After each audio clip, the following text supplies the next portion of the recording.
Okay, welcome everyone to the Lil Excellence in Youth Entrepreneurship Forum. So Lil is the Leadership and Innovation Lab for those of you who may be learning about us for the first time.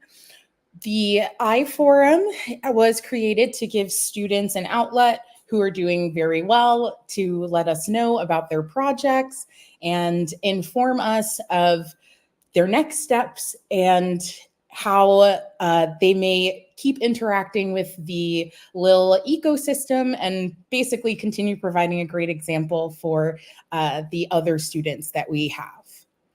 Okay. Going to bring this up.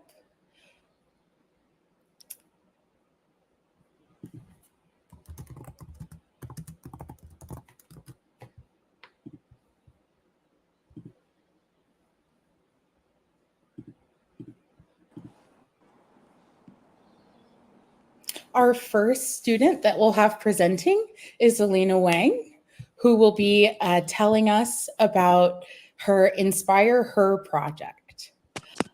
Alina, you're welcome to get started whenever you're ready. Okay, hello everyone. My name is Alina and today I'll be presenting InspiHER. So InspiHER isn't just another gender equity organization. It isn't just another nonprofit that is trying to get you into volunteering with volunteer hours. Today I'll go over how we're different, our achievements, and where we're standing in the world right now. So, as an introduction, my name is Alina, and I'm a rising grade 12 senior based in Vancouver, Canada. And I founded InspiHER around 2 to 3 years ago. And before I go into everything, I'd like to thank Maya, Avi, and the Legacy Gazette for inviting me here to speak today. So, what exactly is InspiHER? Well, we're an international nonprofit organization that has over 10 branches across Canada, the United States, and Sorry, Alina, I've just popped us out because we couldn't see your picture. So I'm just going to give you a second to try and pull it up again. I want to make sure that we can see everything, and then I'll put you right back up.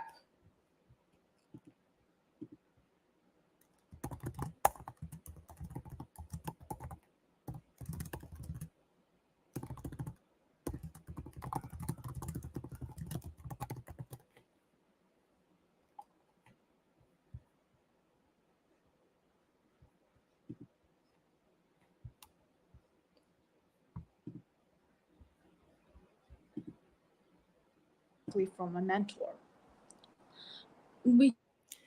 Alina, hopefully you can hear me. Right now we're having trouble seeing your presentation, so I've just stopped you. If you can pop back out and show us what you're able to put up, that would be great. So just if you can hear me, go ahead and stop your presentation for a bit. And states.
All right, apologies for any tech issues. We're starting with a new streaming service today.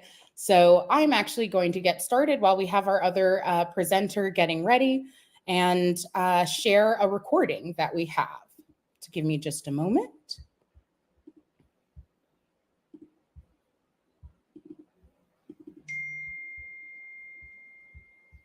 Welcome to my food waste workshop, the first part of my project, Food for Thought. Here's a brief table of contents of what I'll be covering today. First, we're going to start off with the definition. What is food waste, you may ask? After we have that clear, I'll be moving on to why it's such a global problem and some of its impacts on our environment. Third is waste reduction, ways that we can reduce and minimize our food waste. Then, after that, we have food waste's connection to food security, especially food insecurity. And lastly, I'll be expanding on one particular method of waste reduction called composting. Most of you have probably heard of composting before, but it's a really approachable way of waste reduction. Lastly, just a small conclusion. So food waste, what is it? If you'd like, you can pause the workshop here for a brief discussion. So, according to Google, food waste is food that is perfectly fine to eat, but remains uneaten. Oftentimes, it's produced and then consciously discarded. This is a timeline of how food gets from our farms to our tables. Food is wasted along the entire production path, and it all starts on farms. In the US, about 20 billion pounds of food is wasted every year on farms. Farmers often plant more than they need, plant more than consumers have demand for, to account for pests and bad weather. So, the unnecessary food often goes unharvested. While food is being processed in facilities, even more is wasted. Often, food is thrown out for not meeting certain cosmetic standards because people are less likely to buy food that's ugly or a little bit misshapen. Product damage, overproduction, and technical issues all contribute to a significant amount of waste in production facilities. In fact, of the estimated 125 to 160 billion pounds of food wasted in the US every year, most of it is actually perfectly edible and nutritious. Next up is transportation. While food is being transported to supermarkets and homes, perishable food is especially susceptible to loss. Sometimes, vendors will directly throw perishable food away if a buyer can't be located in time. Shorter shelf lives mean it's easier for the food to go bad on the way. Last, but certainly not least, food is wasted after it gets into the hands of consumers. In restaurants, due to large portion sizes and over-preparation of food, about 30 billion pounds is wasted every year. However, most of the waste still comes from our own households, i.e. when food spoils, when people don't want to eat their leftovers, and when people buy more than they can actually consume. In the US, households waste a total of 76 billion pounds of food every year. I know you might be wondering, why am I talking about food waste? Why is it such a big problem? Well, food waste has many environmental impacts. Firstly, when food is discarded and dumped into landfills, it decomposes anaerobically, meaning without oxygen. This process releases methane, a dangerous greenhouse gas that's 86 times more potent, more harmful to the environment than carbon dioxide, which I'm sure you're all very familiar with. That being said, what are some ways that we can reduce food waste? Here, I outline 3 main strategies. 1, source reduction. 2, redistribution. And 3, composting. The United States Environmental Protection Agency, also known as the EPA, has a food recovery hierarchy, which is basically a ranking showing the most effective ways of addressing food waste. Our best option is source reduction, which is preventing the food from being wasted at all. Whether this means on a retail level,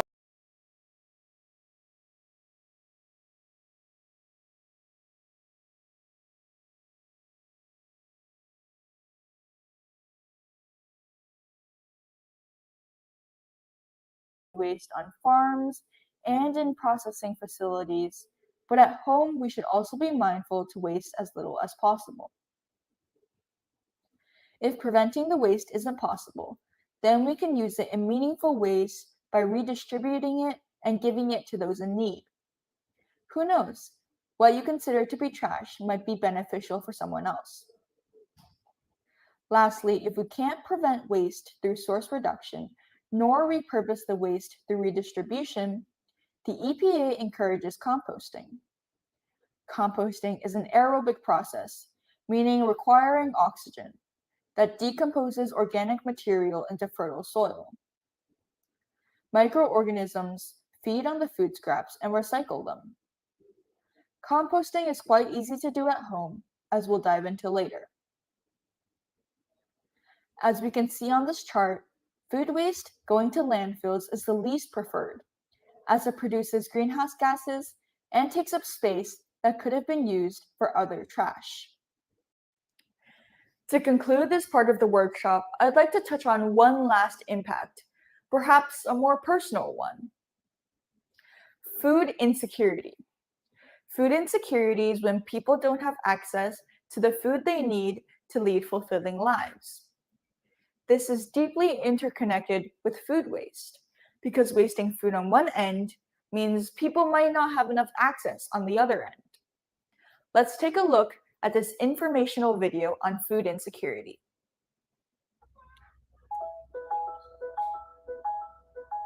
What is food insecurity? It's hard to define. In different places, it means a different thing. Food insecurity deals with a lack of access to nutrition. And I also believe, access is something that we all need. It's not a privilege to have access to food. So at Second Harvest Heartland, we say food insecurity. And so what that looks like is parents skipping meals so their kids can have more. They're watering down milk, turning ketchup packets into soup, things like that. We use food insecurity because it just focuses on the pressure families feel when they're having trouble making ends meet. I would sort of just define it as an inconsistent ability to access healthy food. And there are all kinds of reasons why people find themselves in that situation. For me, food security means having access to any choice that you want to make regarding food. This is amazing. I know, these tomatoes are incredible. Why do So if that means you want to get Popeyes for breakfast one morning, great. If you want to make the choice to have grass-fed beef and cook up your microgreens at home, it means you have the resources and the knowledge and the tools to do that in an affordable and accessible way. Race and class and our systemic history in the United States impacts how we access and think about and see food in our neighborhoods. We can't talk about food insecurity if we don't intersect both place and race as part of that conversation. And certainly more Black and brown communities are food insecure. In addition, our rural areas are also experiencing disproportionately kind of impact around food access. And so we need to take a systems level approach as we think about food insecurity. I think that choice is extremely important when dealing with matters around food insecurity. Particularly, I think it brings more dignity when you have options. No one wants to feel like, you're being forced to eat something or do something. So I think people appreciate when they have options.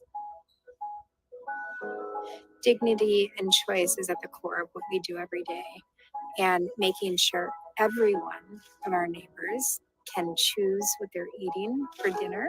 They have access to healthy fruits and vegetables, culturally specific foods, so people can have that dignity when they're sitting down to dinner with their family. They're eating food that they know and they love.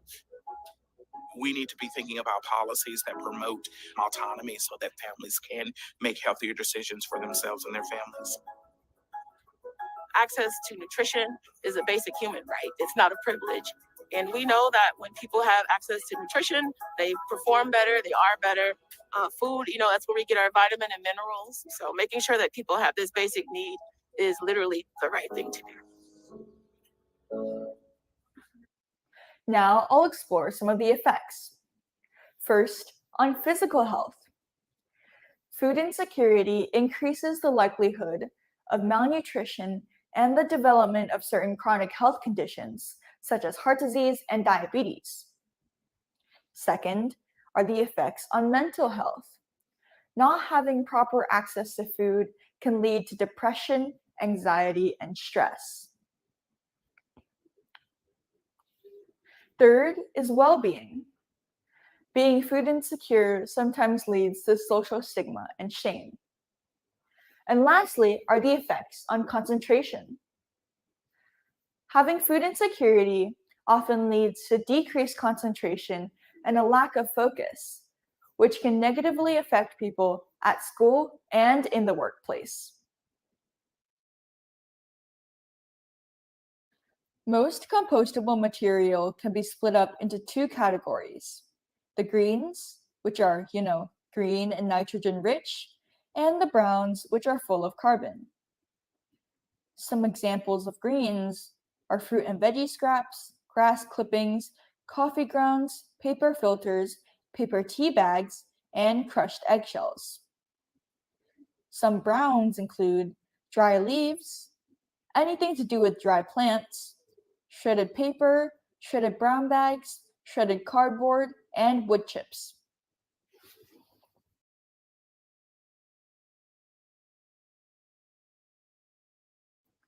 There are still some items that shouldn't be composted, mostly because they attract animals or can't be properly decomposed in home composts. First, we have meat, fish, and bones, or any meat products in general. Then, we have dairy products, or any animal byproducts. Third is fats, oils, any type of grease. Fourth is pet waste, including cat litter. And last but not least, cooked food, although small amounts of cooked food are fine.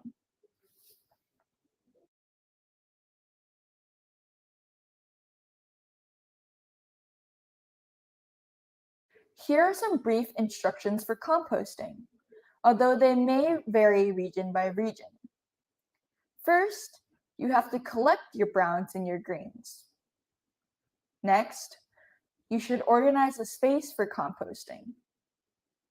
Then, you can add the composting materials into your brown compost bin. Specific instructions can be found online, but usually they involve layering the browns and the greens. Lastly, you should put out your composting bin for compost collection day.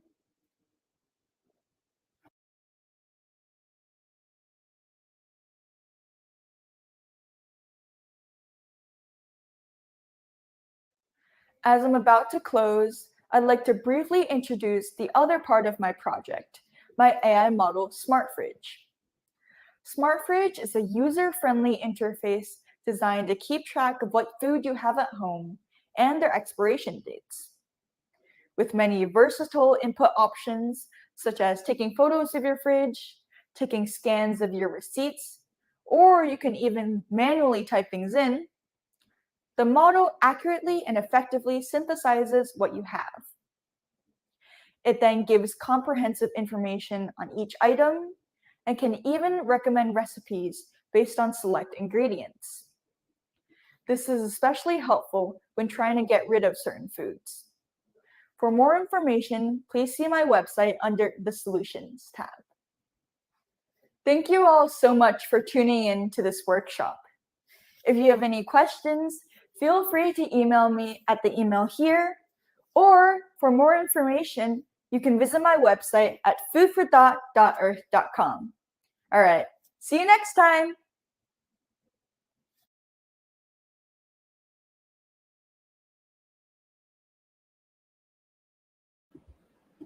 All right, great. So this is a thank you to our student who was unable to be here, Alicia, who is, as you know, is a parent, a wonderful student. So there is more information as well as a demo available to anyone who's interested. And as she said, you can go right over to her website. Okay, so now we are going to have back our lovely student, Alina, who is very patient with our technical difficulties earlier. So just let me pull up her slides and then I will let her into the room. Thank you, Alina, for your patience.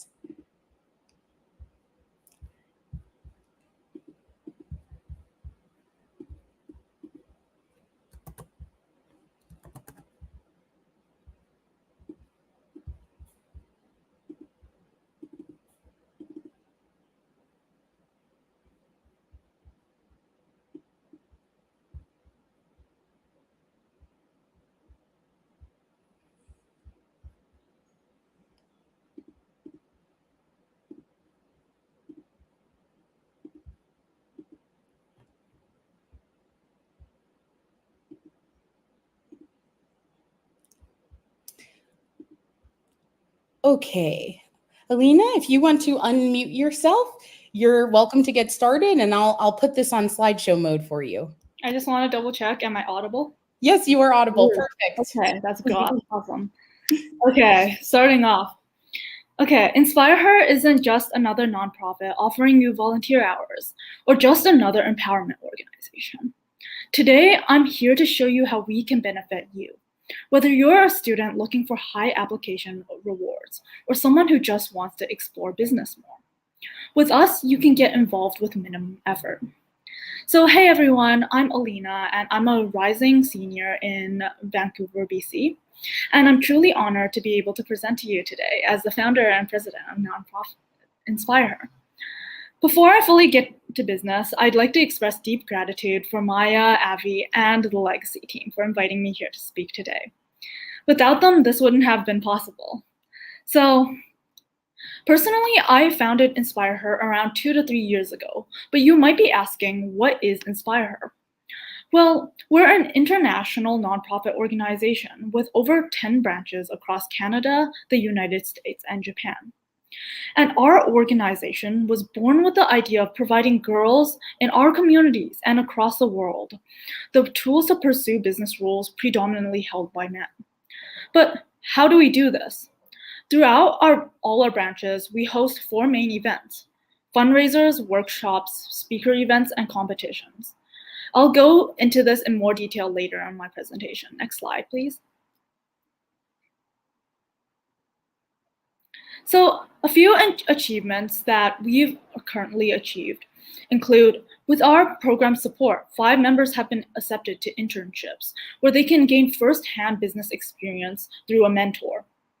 We've run over 20 successful fundraisers, each with profits that go back to either funding charity events or funding competitions and events that InspiHER hosts.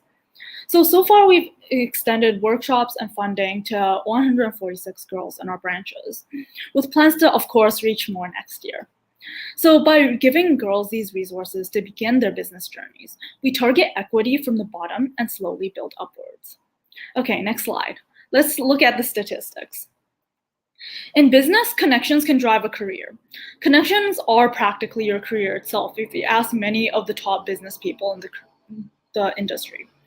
But having been a male-dominated field for so long, women have never really had a foothold in terms of connections, and it shows. Women take up only 24% of the executive level managers in a business. And when you're considering hundreds of millions of people, those statistics really add up. Personally, this is also reflected in high schools across Canada. My own business club only had like 39 boys to 5 girls when I first joined. And through InspiHER's initiatives, that number has changed to around 50-50 split. But what about other schools that don't have access to other gender empowerment resources? Like, what about your school? Next slide. Yeah, last statistic of the day. This one's a little different. So it shows the impact of diversity and inclusion in the workplace, where D stands for diversity and I stands for inclusion. So from the charts, when there's high diversity and low inclusion, the performance is really, really low. It's the lowest of all three. Yet when there's high diversity and high inclusion, the performance actually exceeds the line that is expected. There's the problem, and there's the result we get if we address that problem. That's where InspiHER comes in. Next slide. A quick note I wanted to add. As the next school year approaches, InspiHER is looking for more executives, so you can get involved with us too. In the next slides, I'll discuss what we do as an organization, so you can perhaps decide which event you want to help out with, whether it be leadership or helping out with small tasks. So, branch leader. This branch leader would be running bi-weekly club meetings within their school, and they can choose between whether they want to run workshops or fundraisers. But the thing is, InspiHER provides the foundation. We provide the curriculum for workshops. We provide potential content suggestions on what you can run in your bi-weekly meeting. And we can do research along with you so that you're not walking into leadership alone. And I'll go into this further later. There's also web design lead. This is for things like websites, for just general design. If you feel like you're good in the design and arts field, then this might be for you. Workshop planning lead, this is for planning curriculum for our workshops. Finance lead, this may include grants or calculations for our fundraisers. Or if you're just not feeling it, you can always be a general member or assistant. All of these roles offer volunteer hours, some more than others, so you can keep that in mind. Next slide. So fundraisers. We've run over 20 successful fundraisers, as I mentioned. And these encompass what donuts, selling bubble tea, selling merch. It's all up to you, to volunteers, to branch leaders, to decide which one you want to run at your school. We personally, in the Vancouver area, we have connections to bubble tea locations like Yifang and Bengong. And we've been doing fundraisers with them for over a year. As a branch leader, you will have access to all of these connections. And if it's not in your areas, no worries. We'll help you reach out to suppliers and connections in your community. Next slide. Then there's workshops. Over the past 2 years, InspiHER has drafted the curriculum, activities, and yes, prizes for our 4 core workshops. Our branch leaders and volunteers usually choose to run a workshop if they're more interested in interaction, teaching, empowering those people who are right in front of them, or if fundraisers just don't work at their school. We provide the resources for you so you don't have to worry. If you feel like the workshop content is not suited towards the time that you have for your school, then you can obviously tweak it to be more suitable to your audience, to be more suitable to the time. We also provide monetary prizes for participants or incentives from volunteer hours to recognition on our Instagram page. Next slide. So some events that we have been hosting in the past include branch-wide competitions. This might be super small items such as crafting a small pitch in an activity and recording it. It might go from another small activity to the next, such as just completing a small activity, taking a picture, posting it on the Instagram story, and then being chosen as a winner. Instagram takeovers. This might be when an Ivy League business graduate takes over the Instagram for a day and talks about their experiences, common gaps that they've faced in the business world. And this is usually a Q&A session where you can ask them anything at any time, and they usually broadcast their life on their story. Okay. Upcoming events include our panel discussion. This one is tentatively set to be in August, and this is essentially where we gather well-known women entrepreneurs, Ivy League graduates, people well-known in the business world, to talk with you, to be a networking tool for you to be able to reach out to, for you to be able to ask for internships, to ask for opportunities, to ask questions like what problems have they experienced in the business world before. Then there's the pitch competition that we're definitely setting in at the start of September, aka when most schools start. So there's a $400 total in the prize pool, and it's a free to enter competition. So what you have to do is essentially record a 7-minute video of a business idea that you're passionate about, whether it be a product that you've just thought of or an existing product, but you've made some changes to it to fit the current modern state. And this is a free to enter competition. And once you submit your video recording, our panel of judges will look over it and decide the best 3. And the best 3 will receive a $400 spread out in prizes. Next slide. So in the end, what resources will you be able to get? Well, there's networking contacts. There's official volunteer hours. There's leadership with minimal effort because we provide a foundation, we provide connections, we provide resources. Because that's the thing with business. You don't start without resources and connections. And as a participant, if you're not interested in volunteering or having something else that takes time on your list, you can get awards across international branches if you win in one of our competitions. You can get monetary prizes, whether it be from $50 to $400. You can get networking advice by attending our panel events. So all in all, it's a win-win whether you participate as a volunteer or a participant. Next slide. And resources. So as I mentioned before, you get networking contacts. You get to reach out to guest speakers. You get incubator information. You get seed money to start up your pitch idea if you want from the competition. You get to be internationally recognized through our competitions. And finally, you get to engage through our lesson plans and have fun. Next slide.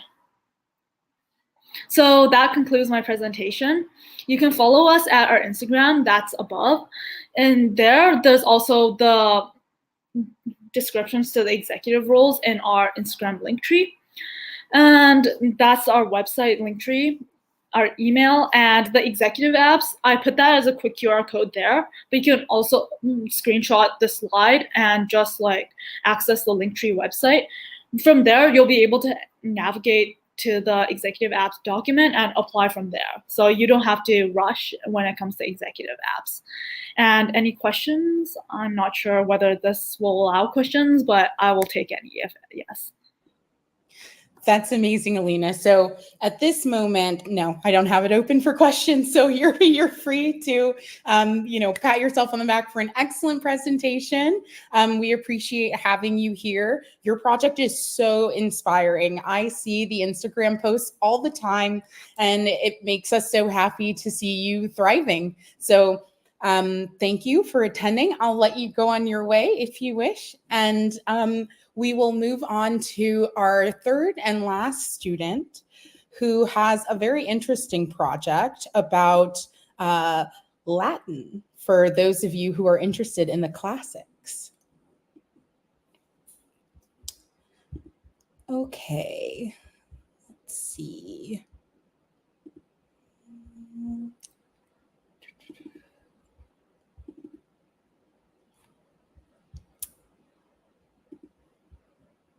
Hi everyone, my name is Ryan June. I'm here today at the iForum, of course, and I'm here to talk about why you should learn classics, why is classics still relevant, so the study of ancient Greek and Latin is still relevant to us today in the 21st century.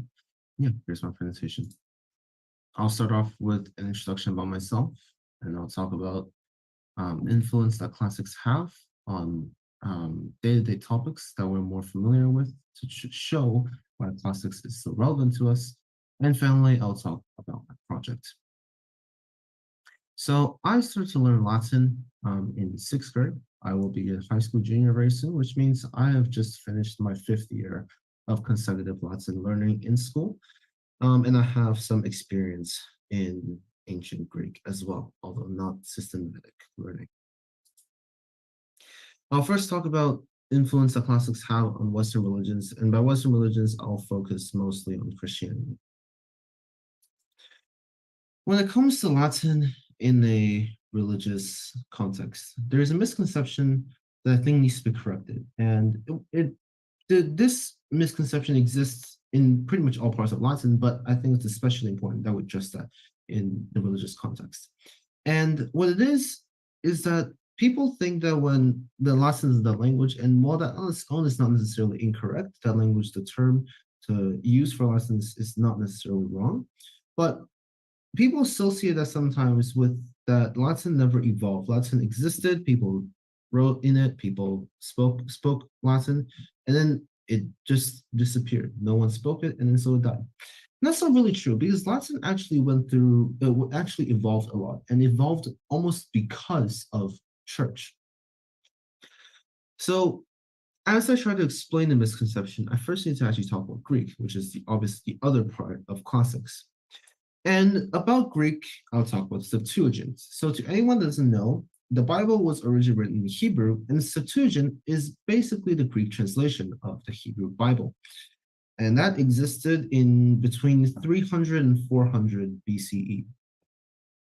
And what's important about the Septuagint is that when Romans took over Greek, Romans obviously believed that they were supreme, they were better than the Greek. And the problem with that is that back then, Roman scholars, when they obviously know their own language, their mother language tongue, which is Latin, but they also know how to speak and read Greek. So they understand the Septuagint, they can read the Septuagint, but not everyone in Rome back then knew how to read Greek. So here's the problem. And the solution is that Romans translated Septuagint into Latin. And that existed in 300s to 400s AD. So there's around 600-year gap between the creation of Septuagint and the creation of the Latin Bible. And the Latin Bible is, of course, the first appearance of Latin in church. So afterwards, how did Latin evolve and why does it have to do with the church, like I said earlier? Well, Latin is that there's actually two kinds of Latin. The first kind is classical Latin, and what classical Latin is basically Latin that was written by authors like Virgil or Caesar. Obviously, Caesar was a general, but he also wrote a lot. Obviously, it was the spoken Latin back then in 2,000 years ago. And there's the other kind of Latin. It's called ecclesiastical Latin. And ecclesiastical Latin is a very scholarly term for saying church Latin. And church Latin completely changed how Latin worked. As I said, Latin before classical Latin is very written. It's a lot about reading and writing. It's obviously spoken, but the main focus of classical Latin is not spoken, the spoken aspect of it. Ecclesiastical Latin is basically the exact opposite. What mattered was the spoken part. So what does that mean? Like, how does the speaking change? And the change was in the pronunciation.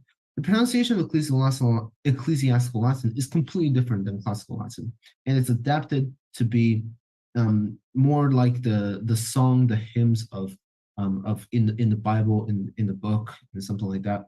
And so that's the main difference in Latin. So why did I just tell you the story? Well, I think that's what's important about learning Latin. That's the reason why I told you about the entire story, because without learning Latin, you wouldn't be able to know how Latin evolved, and especially if you do observe Christianity, or you're faithful. And I think it's especially important that you know about the story, because it's so important to the religion as a whole. And of course, there's a lot of Latin words that's made into Christian, say maybe the Bible, maybe a little bit of the hymns as well, something like in excelsis Deo or something like that. And these terms maybe to someone that doesn't learn Latin or is not religious, that maybe doesn't mean much or doesn't need to mean much. But if you're observing Christian faith, and I think it's very important that you actually know what it means in Latin instead of just going with it. Maybe you've seen some of these words in Mass or something like that. Like, learning Latin is almost integral to understanding your own religion. Now I'll talk a little bit about Latin influence, or I guess classics influence on STEM topics as well. So, and the reason why I do that is because I think Latin is very important in STEM studies. And if you are pursuing something in STEM, I highly suggest taking Latin as maybe a minor in your college, or if you're in high school, take it as your foreign language. It's going to be more helpful, I think, for STEM as well. And here are the reasons, and some reasons maybe you've seen before. For example, if you learn biology, then you know that nomenclature, the biological nomenclature, you go to a museum or a garden, a greenhouse, something like that, and you see the name, the scientific name for plants, something like that. You know it's separated. There's two words. The first word is the genus. The second word is the species. And these obviously are almost 99% of them are all Latin words. So if you understand the Latin roots, then it may be easier for you to understand biology as a whole. Well, also maybe if you learn, say, chemistry or math or something like that, then Latin prefixes and there's less suffixes, but mostly in the prefixes, like for example, for the numbers, like maybe mono or di or something like that. These are all Latin terms, and yeah, I think I just finished a year of chemistry. I think without learning Latin because of it, I would have done significantly worse because I didn't understand, or I need to mechanically remember more things. Whereas if you do learn Latin, it comes to you more easily. And as a disclaimer, I'm not trying to pursue anything in STEM. I'm probably going to do a classics major, but as I took the science classes and math classes because it's required in my school. But I think that Latin benefits and it helps me understand these topics better because I'm not as good in these topics. And obviously, the first thing that comes to people's mind when you talk about Latin is maybe the medical field, scientific names. Example I like to give is maybe a shampoo bottle. Obviously, you've probably never looked at it, but if you're trying to do anything in the medical field, or if you are interested in reading the ingredients of a shampoo bottle for any reason, then you'll see a lot of Latin in there as well. I think that's important. So finally, I want to talk a little bit about my own project. My project is called Polyglossos. Why is it called Polyglossos? That's the first question that I want to answer. Polyglossos come from the Greek word polyglossos, and that is how the Greek alphabet would look like for the word, and it means to be able to speak multiple languages. And I obviously made it Greek because my main focus of Polyglossos is classics, is ancient Greek and Latin. So that's why I called it a Polyglossos. And obviously I have Romanized it for it to be more easy for everyone. And the main aim for Polyglossos is to make Latin learning more casual, more I'm trying to make it easier for everyone. Because when I first started to learn Latin, it was very rough for me.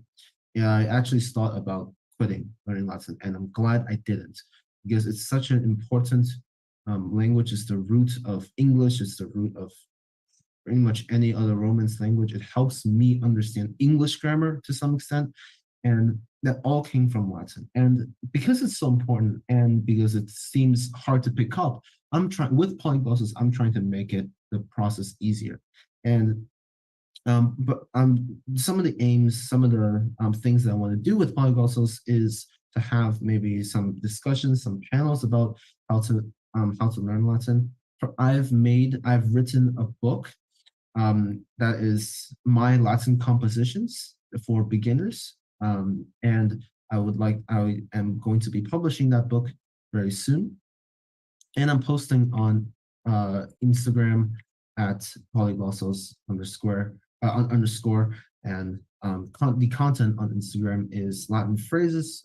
Currently is Latin phrases and ancient Greek philosophers. That's my project. Thank you for tuning in today for my presentation for the iForum. I hope you enjoyed my story and what I have to say about why class is important to us, and have a nice rest of the day.